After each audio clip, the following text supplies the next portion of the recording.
সবার হেলমেট আছে? কার কার হেলমেট আছে?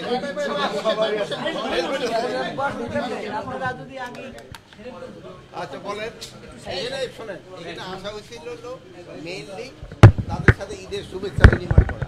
যেহেতু ঈদের আগে আসা সম্ভব হয় না বা ঈদের দিনও আসা সম্ভব হয় না, এই শুভেচ্ছা বিনিময় করা আর তাদের থাকার অবস্থাটা জানার জন্য আর একটা খাবারের পরিস্থিতিটা দেখা। তো তাদের এখানে ধরেন যেহেতু ভাড়াটা বিল্ডিং, এই জন্য থাকার অবস্থা তত ভালো না। এই জন্য আমরা চেষ্টা করবো যত তাড়াতাড়ি আমরা নিজস্ব বিল্ডিংয়ে এখন নেওয়া যায়। নিজস্ব বিল্ডিংয়ে নিতে পারলে থাকার এবং খাবার দুটোটার ব্যবস্থা একটু ভালো। ঠিক আছে, আর কারো কোনো কিছু কথা আছে? হ্যাঁ, প্রশ্ন আছে? ওই তো প্রশ্ন করছেন। আচ্ছা, তো দোয়া করেন আমাদের জন্য। হ্যাঁ, এই জন্য জনবল কম দেখে ওই যে আমরা এক্সট্রা লোক দিচ্ছি। হ্যাঁ, আমরা লোক এই থানা 25 জন দেওয়া হয়েছে। হ্যাঁ, অতিরিক্ত 25 জন দেওয়া হয়েছে। শোনো, কোনো কিছুই বিয়ে শাদী করছো, বিয়ে শাদী করছে মানে দেখবেন রিকোয়ারমেন্ট কিন্তু যতই ফুলফিল করবেন তারপরে বলে আরেকটু দিলে ভালো, আরেকটু দিলে ভালো। বাট আমরা চেষ্টা করতেছি যতটুকু দরকার অতটুকু দেওয়ার। সবগুলো থানায় দেখছেন, দুইটা থানা অলরেডি দেখছেন। সেবামূলক প্রতিষ্ঠানগুলোতে সবগুলোতে আসলে সত্যি কথা কি দেখছেন এইটার ক্ষেত্রে এই জন্যই বলতেছি যে ভাড়ার বাসায় থাকলে ভাড়াটিয়ার বাসা তো আমরা যদি নিজস্ব বিল্ডিং যেসব করতে পারবো সেই সময় আমাদের কিন্তু ওই সিস্টেম ক্ষেত্রে বলি সব এখানে ধরেন যে যারা সেবা নিতে আসে তারাও কিন্তু অনেক কষ্ট হয় দেখে তাকে থাকার বসার অনেক কষ্ট হয়, এটাও সত্যি। এই জন্য আমরা কিন্তু ওই যে চিন্তা ভাবনা আছে যেটা হয়তো হয়েও যাবে আল্লাহ দিলে, যে আমরা ওই যে জিডি তারপরে তোমার ওই যে কি বলে মামলা এগুলি অনলাইনে করে দেওয়া। তারপরে ধরেন যে অনেক সময় ইন্টারগ্রেশনে করার জন্য একটা কাঁচের মতো ঘর করে যে অন্যেরও দেখতে পারে। এই জন্য দেখবেন যে জেলখানায় আমি যাচ্ছি এইটার ওখানে আমরা জেলটা আমরা একটা কারেকশন সেন্টার চিন্তা করে ভাবনা করা হচ্ছে। যেমন জেলখানার ভিতরে যে যায় ধরেন অনেকের 15-20 বছর জেল হয়, এই জেল হওয়ার পরে তাদের ধরেন যে ফ্যামিলিগুলি কিন্তু খুব কষ্টে থাকে।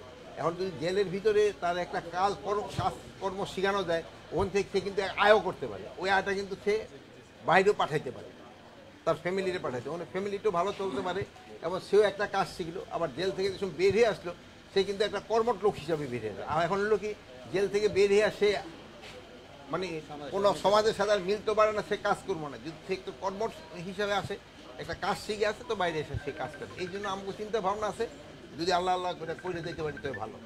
আচ্ছা, ভালো থাকেন, দোয়া করে।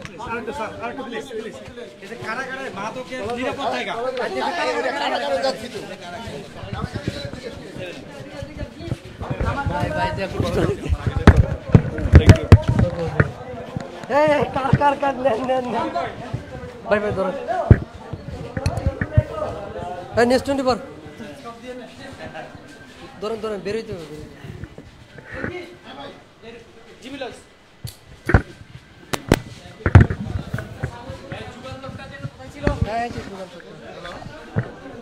দর্শক, আপনারা এই মুহূর্তে দেখছেন কোনাবাড়ী থানা পরিদর্শন শেষে মাননীয় স্বরাষ্ট্র উপদেষ্টা এখন যাবেন গাজীপুরের কাশিমপুরে অবস্থিত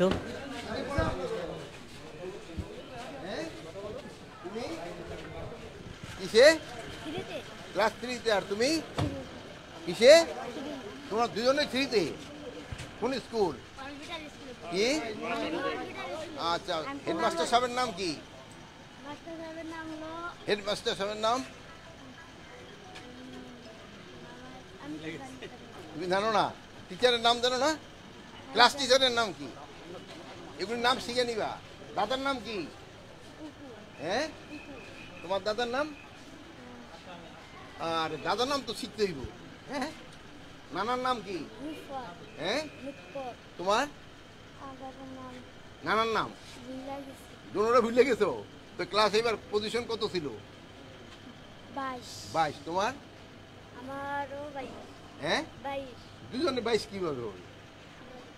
এক স্কুল না? আলাদা আলাদা school.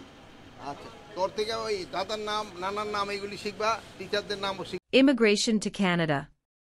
We provide the best quality service and solution for Canada immigration.